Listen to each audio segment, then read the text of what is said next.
السلام عليكم. لا تنسوا الإعجاب بالفيديو والاشتراك في القناة تشجيعا لنا لنستمر بنشر المزيد إن شاء الله. 40 سنة هم متواجدين.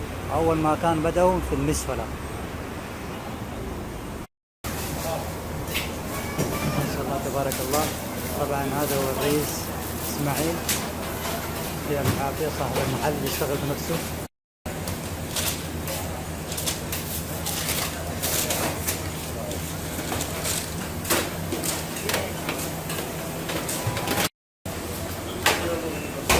هذا المنتو،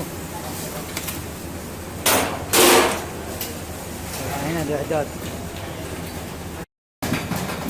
ما شاء الله تبارك الله. هنا الإعداد تحضير، طبعا هنا مكشوفة للزباين، يشوفوا كل شيء قدام عينهم،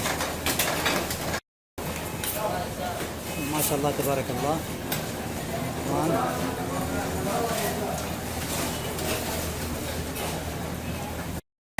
طبعا هنا استقبال خادم الحرمين الشريفين مكة المكرمة، ولتواضعه جاء المحل هذا واخذ من الاخوان المنتو فرموزة. السلام عليكم.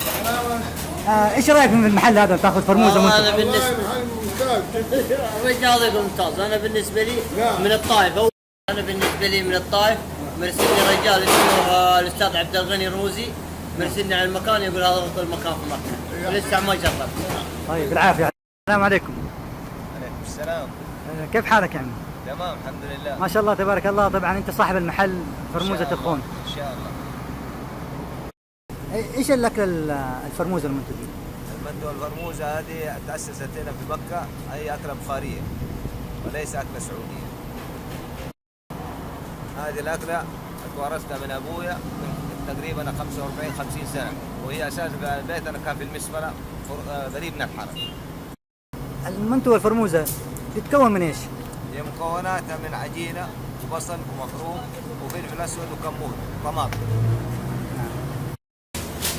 طبعا ما شاء الله تبارك الله. السعر نفسه 2 بريال.